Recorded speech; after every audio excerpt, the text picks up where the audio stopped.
বাজ লাইফস্টাইলে নতুন আর একটা ব্লগে আপনাদের স্বাগত জানাচ্ছি। আশা করি আপনারা সবাই ভালো আছেন, আমিও ভালো আছি। তো এখন বাজে হচ্ছে 11টা 10 কি 15 হয়েছে হয়তো। তো রান্নাবান্না অর্ধেক হয়েছে, ডাক্তার সাহেবকে খেতে দেওয়াও হয়ে গেছে। সকালবেলায় উঠে রুটি তরকারি খেয়েছিল, বলে আমি এখন খাবো না, ব্যাংকে যাব। আমি বলি অত খাতির নেই, তুমি খেয়ে তবে বেরোবে। আবার সেই 3:30 4টে অবধি, আর ব্যাংকে যাওয়া মানে তো হয়ে গেল। আমি বলি না, বলে না পেশেন্ট আছে, কটা দেখে দিয়ে আসি, এসে শান্তি করে খাবো। আমি না, এখনই শান্তি করে খেয়ে চলে যাও। তারপরে এখন সকালবেলায় উঠে ওকে ভাত খাইয়ে পাঠানো হয় না, আর যেই ও খেতে বসবে বাড়ির সবাই এসে জুটবে, জানেন তো। দিয়ে আজকে তো খুব হাসি মজা হয়েছে। ডাক্তার সাহেব তো খেতে খেতে বসে দুঃখ করছে, এই এত টাকা পয়সা খরচা হয়ে যাচ্ছে, কোথার থেকে পাবো, লোন শোধ করতে হচ্ছে, নানা কথা দুঃখ করে বলে যাচ্ছে। আর মা দেখি জানলা দিয়ে উঁকি মারছে। আমি বলি কী হলো? আমি বলি ওই দেখো, তুমি এসব কথা বলছো তো, আর তোমার মা দেখছে যে বউ বউ ছেলেকে খেতে দিচ্ছে কিনা ঠিক করে, আর আমার ছেলেটা খেতে পেলো কি না, কী দিয়ে খাচ্ছে ওই যে দেখছে। বলতে মা হাসছে। দিয়ে তো আমি বলি ভেতরে এসো, ওখান দিয়ে দাঁড়িয়ে কী হবে। বলে তো এসছে, এসে বসে বসে ছেলে খাচ্ছে, বসে বসে দেখছে। আমি বলি কিসের এত দুঃখ। আমি বললাম, বলতে এবার মাও তো কমেন্ট করে যাচ্ছে। মা বেশ টুকটুক করে দেয়, দিয়ে যাচ্ছে। আবার যিশু ঘরে ছিল, যিশুও ভিতর থেকে আওয়াজ দিচ্ছে, আর সে নীরবে চুপ করে খেয়ে যাচ্ছে। খুব মজা হয়েছে আজকে, খুব হাসি মজা হুল্লোড় হলো হয়ে। আর এখন বললাম না, ও যেহেতু সকালবেলায় খায়, আর মা যখন ঠাকুর থানে জল দিতে এসেছিলো তখনই আমাকে জিজ্ঞেস করছে, কী গো ভাত বসিয়েছো, ভাত বসানোর ভাতের গন্ধ আসছে। আমি বলি হ্যাঁ। তো সবাই খুব মানে খুশি আর কি বাড়িতে, যে ও সকালবেলাতে ভাতটা খেয়ে বেরিয়ে যাচ্ছে, জানেন তো। দিয়ে তারপরে ওর ভাই এলো আবার, সেও আবার এসে একটু হাসি মজা হই হুল্লোড় হলো হয়ে, ওই যে এখনও যায়নি, ওই সিঁড়ির কাছে দাঁড়িয়ে কি কথা বলছে, গল্প করছে জানি না। দিয়ে তারপরে আর আমারও জলখাবার খাওয়া হয়ে গেছে। আমি একটু ওই মানে বসে খাবার তো আর সময় থাকে না সকালবেলায়, কারণ এদিকে মানে অনেক কাজ থাকে, বাসি ঘর তুলবো, বিছানাটা যেহেতু ডাক্তার সাহেব আজকে বেলা অবধি ঘুমিয়েছে, আমি বলি উঠে তাহলে বিছানাটা একটু তুলে দাও। আমার তখন আর সময় নেই। তো বলছে আচ্ছা আমি দিচ্ছি, বলে বিছানাটা ও তুলে দিল। এবার মাসি তখনও আসেনি, গোপালকে তুলবো শয়ন থেকে। তো ঘর ঠর ঝাঁট দিয়ে পরিষ্কার করে আবার দাঁত টাত মেজে চান করতে গেলাম। চান টান করে এসে গোপালকে তুললাম, সেটাও তো সময় লাগে না ঠাকুর ঘরে। ধুম করে এমনি গোপালকে তুলে বসিয়ে দিলেই তো আর হয় না। সেই সব কাজ সারলাম, সেরে দৌড়ে গিয়ে আবার রান্নাঘরে গ্যাস ট্যাস মুছে ভাত ঠাত বসালাম। বসিয়ে যা হোক রান্নাটা করে দিয়েছি দৌড়ে দৌড়ে।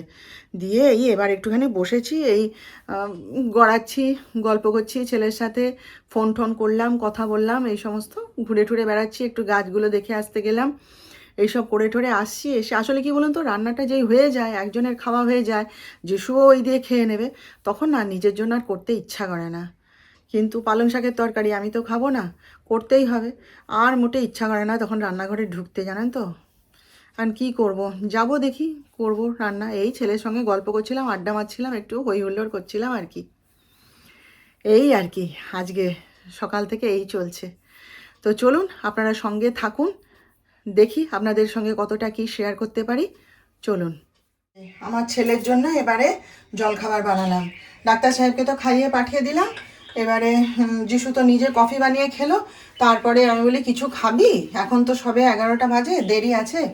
বলে হ্যাঁ খাবো। তো ডিম পাউরুটি খুব ভালোবাসে। আবার ডিম পাউরুটি শুধু করে দিলে হবে না, জানেন তো, তার সাথে আবার একটা শুকনো পাউরুটি তেলে ভেজে দিতে হবে। তো এই যে রেডি করে দিলাম, ওকে এবারে সস দিয়ে খেতে দিয়ে দেবো। চলুন, ও খুব ভালোবাসে খেতে এটা। কী কী রান্না করলাম একবার আপনাদের দেখিয়ে দিই। এত দৌড়ে দৌড়ে রান্না করি, না দেখালে হয় বলুন। এই যে এখানে এই যে পুঁই মিটুলি করলাম, আর এখানে হচ্ছে ডাল, আর এটা হচ্ছে যে পালং শাকের তরকারি, কচু দিয়ে আলু দিয়ে বানিয়ে দিয়েছি, ওরা দেখছে এটা খুব ভালো খাচ্ছে। আর এই যে ভোলা মাছের ঝাল। মাসি খালি বলে বাটা মাছ দিয়েছি, বাটা মাছ দিয়েছি, সঙ্গে যে ভোলা মাছ দিয়ে দিয়েছে, সে আমি যখন মাছ ধুলাম তখনও আমার খেয়াল নেই, জানেন। এখন আমি বলি বাটা মাছ তাহলে একটুখানি ভাজা করে নিয়ে খাবো। করতে গিয়ে আমি দেখি ওমা এটা বাটা মাছ কেন হবে, তো ভোলা মাছ কখন দিয়ে দিয়েছে। ওদের হচ্ছে এই ব্যাপার, ওরা নিজেরা নিজেরা টুক করে দিয়ে দেবে। যাকে চলুন এবার রান্নাঘরটা ক্লিয়ার করি, কাজ তো অনেক আছে এখনো। কিরকম একটা গরম পড়েছে না, এইটাই তো খারাপ, এই গরম এই ঠান্ডা রাতের দিকে ঠান্ডা লাগে। সারাদিন কালকে কীরকম একটা গরম গরম বেশ জামা কাপড় ছাড়া মানে সোয়েটার ছাড়া চাদর ছাড়া ঘুরে বেড়ালাম। দিয়ে তারপরে এবারে রাত্রেবেলায় যখন সেই জামা কাপড় মেলতে যাচ্ছি বারান্দায়, শুধু বাবা কি ঠান্ডা লাগছে, হঠাৎ করে কি ঠান্ডা জানেন তো। দিয়ে তারপরে তো রাতেবেলায় লেপ লেগেছিল, ওই কখনো লেপ গায়ে দিয়ে শুচ্ছি, ঠান্ডা লাগছে লেপটাকে টেনে নিচ্ছি, আবার গরম লাগছে লেপটাকে ফেলে দিচ্ছি, এই করছি। আর সকাল থেকে বেশ ঠান্ডা লাগছিল, হ্যাঁ, চান টান করে এই যে ফুল হাতা জামা পরে ঘুরছিলাম। আবার এখন দেখুন কীরকম একটা গরম লাগছে। এইটাই তো বাজে ওয়েদার না, এই সময় তো যত রোগ নাড়া হাম পক্স বসন্ত সব তো এই সময় হবে। এটাই তো বাজে সময়। ছোটবেলায় কী ভুগতাম জানেন তো, এমন কোনো রোগ ছিল না যা আমার হয়নি। মানে মামস থেকে শুরু করে টাইফয়েড থেকে শুরু করে, একবার তো তখন আমরা কলকাতায়, মানে আমি তখন 3-4-এ পড়ি, হ্যাঁ, বাবা তো বাইরে বাইরে সার্ভিস ছিল, বাবা তো আমাদেরকে ফ্ল্যাটে রেখে দিয়ে বাইরে সার্ভিস করতেন, এলআইসিতে চাকরি করতেন, এলআইসির ম্যানেজার ছিলেন, ব্রাঞ্চ ম্যানেজার। তারপরে বাবা ওই বাইরে বাইরে ট্যুরে যেতেন আর কি। তো আমাদের 2 ভাই বোনকে নিয়ে মা ফ্ল্যাটে থাকতো, ওই কোয়ার্টারে থাকতো আর কি। দিয়ে এইবার একবার তো সে টাইফয়েড আর ম্যালেরিয়া একসাথে, ওইটুকু বাচ্চা তখন 3-4-এ পড়ি, কত বয়স আর বলুন। আমরা তো 5-এ উঠে না 6-এ উঠে বোধহয় মেদিনীপুর চলে এলাম, অত ঠিক মনে পড়ছে না, ওই রকম 6 না 6-7-এ উঠে এসেছিলাম, হ্যাঁ 7-এ উঠে এসেছিলাম। তো সেই সারদা আশ্রমে পড়তাম, নিউ আলিপুর সারদা আশ্রম বালিকা বিদ্যালয়, ওইখানে পড়তাম, আর এলআইসির ফ্ল্যাটগুলোতে থাকতাম। তো সেই একসাথে, ভাইটা তখন কত ছোট, ভাইয়েরও তো রোগ ছিল, গলার রোগ ছিল, প্রবলেম। দিয়ে এবারে আর আমি ওই টাইফয়েড আর ম্যালেরিয়া একসাথে, এখনও মনে পড়ে। সে অজ্ঞান হয়ে পড়ে আছি, তারপরে জ্ঞান এসছে, দেখি মা মাথার কাছে বসে বসে কাঁদছে আর বক বক করে যাচ্ছে, আর আমার সেজো মাসিটা পায়ের কাছে বসে আছে। মানে ওরা তখন আরজি কর মেডিকেল কলেজে চাকরি করতো, তো সে দেখা করতে আসতো আর কি। তো সে দেখা করতে এসছে, আর আমি অজ্ঞান হয়ে গেছিলাম জ্বরের ঘোরে জানেন তো। তারপরে সে তো মানে অবস্থা এমন খারাপ হয়েছিল, সে আমাদের সামনের ফ্ল্যাটে ছিল অরুণ কাকু, তারা এখন বিদেশে থাকে। সেই অরুণ কাকু মানে হাসপাতালে ভর্তি করার ব্যবস্থা করেছিল। আমার মনে আছে, আমি মাকে দেখছি সেই গ্রিল ধরে দাঁড়িয়ে আছে, বাবার সঙ্গে যে যোগাযোগ করবে, তখন তো ফোন টোন কিছু ছিল না, বাবার সঙ্গে যে যোগাযোগ করবে, আর এলআইসি অফিস তো সে কোথায়, কত দূরে, মা দেখছি সেই গ্রিল ধরে চুপ করে দাঁড়িয়ে আছে। তারপরে যেদিনকে ভর্তি করবে মা আবার রাজি হলো না। দিয়ে তারপরে আমাদের একজন না প্রাইভেট ডাক্তার ছিল, কর্নেল, সে হচ্ছে ওই মানে মিলিটারিদের ডাক্তার ছিল আর কি, মিলিটারির ডাক্তার। তারপরে রিটায়ার করার পরে ওই এলআইসি কোয়ার্টারেই উনি থাকতেন। দিয়ে সে আমাদের ফ্যামিলি ডক্টর ছিল, তাকে মা ডেকে পাঠালো, পাঠিয়ে সেই ইঞ্জেকশন ওষুধপত্র সব দিল, আমার খুব অবস্থা খারাপ হয়েছিল। তারপরে কি সেই রাতেই হঠাৎ বাবা এসে হাজির, এমনি চলে এসছে, ছুটি পেয়ে গেছে আর দরকার নেই, চলে এসছে। সে আমার মনে আছে, আমার মায়ের কি কান্না। দিয়ে আমি প্রচুর ভুগেছি ছোটোবেলায়, মামার বাড়িতে এলাম মামস হলো, সে গাল ফুলিয়ে ঘুরে বেড়াচ্ছি, প্রচুর ভুগতাম ছোটোবেলায় জানেন তো।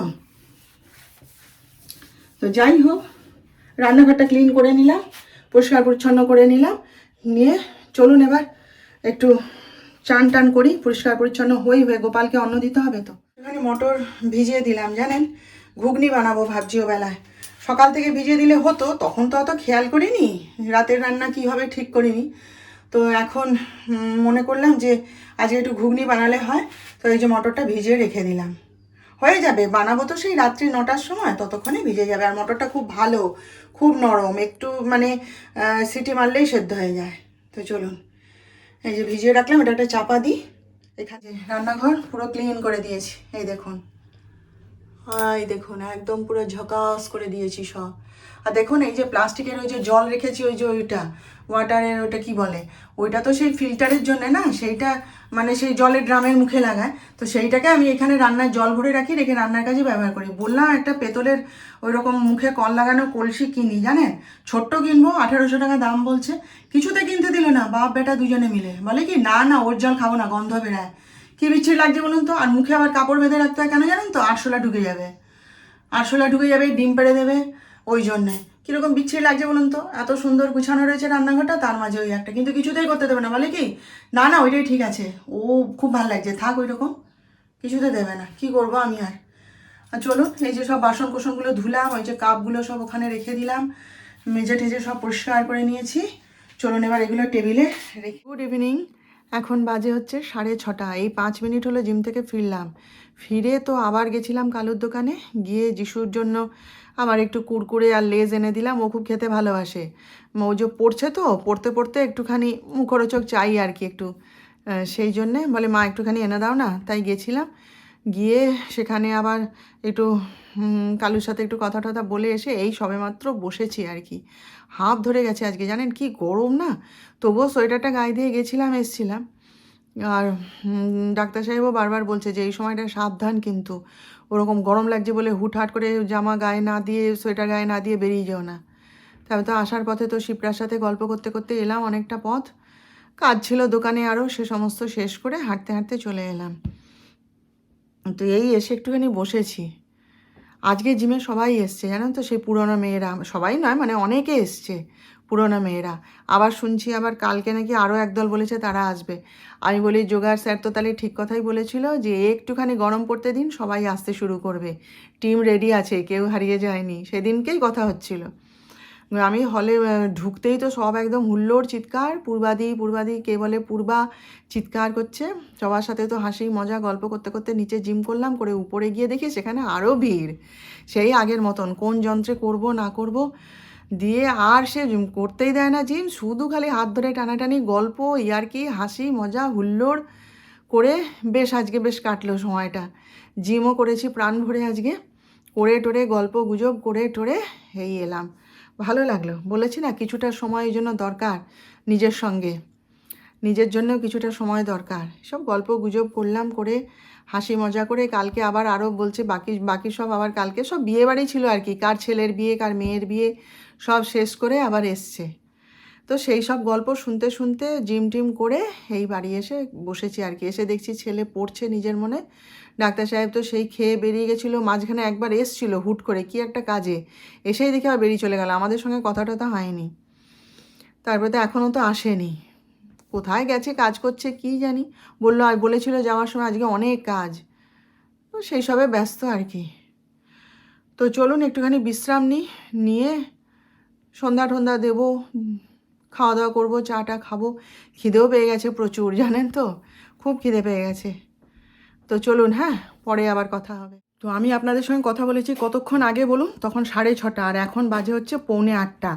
এই এতক্ষণে এই যে দেখুন একটুখানি চিড়ে ভাজা খাওয়া হয়ে গেছে, এটা একটু আছে, আর এই যে 1 কাপ চা নিয়ে বসেছি, তাও শেষ করতে পারছি না, 14 বার উঠছি আর বসছি, উঠছি আর বসছি, কত কাজ সারলাম জানেন।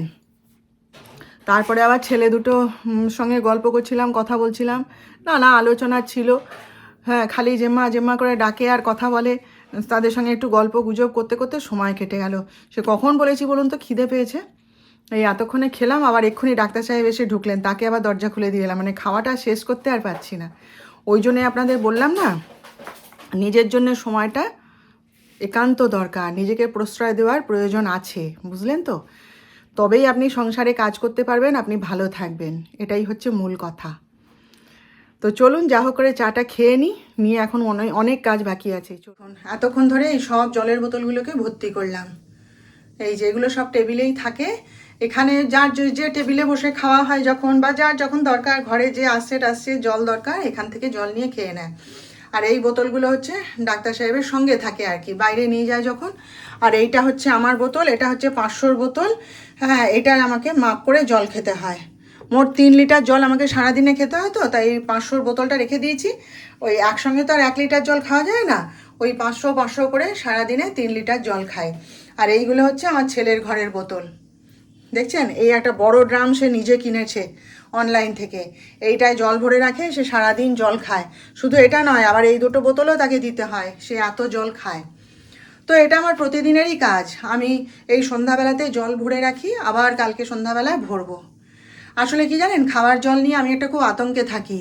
আমাদের এই যে ওয়াটেকের মেশিনটা, এই দেখুন এই যে মেশিনটা, এটা যখন খারাপ হয়ে গেল না, তখন কি অবস্থা জানেন, সে গুজরাটে হচ্ছে এর অফিস, সেইখানে মানে ফোন করে সেখান থেকে সব জিনিসপত্র আনিয়ে তারপরে সেখানকার মিস্ত্রির সঙ্গে কথা বলে বলে এই মেশিনকে ঠিক করা হলো।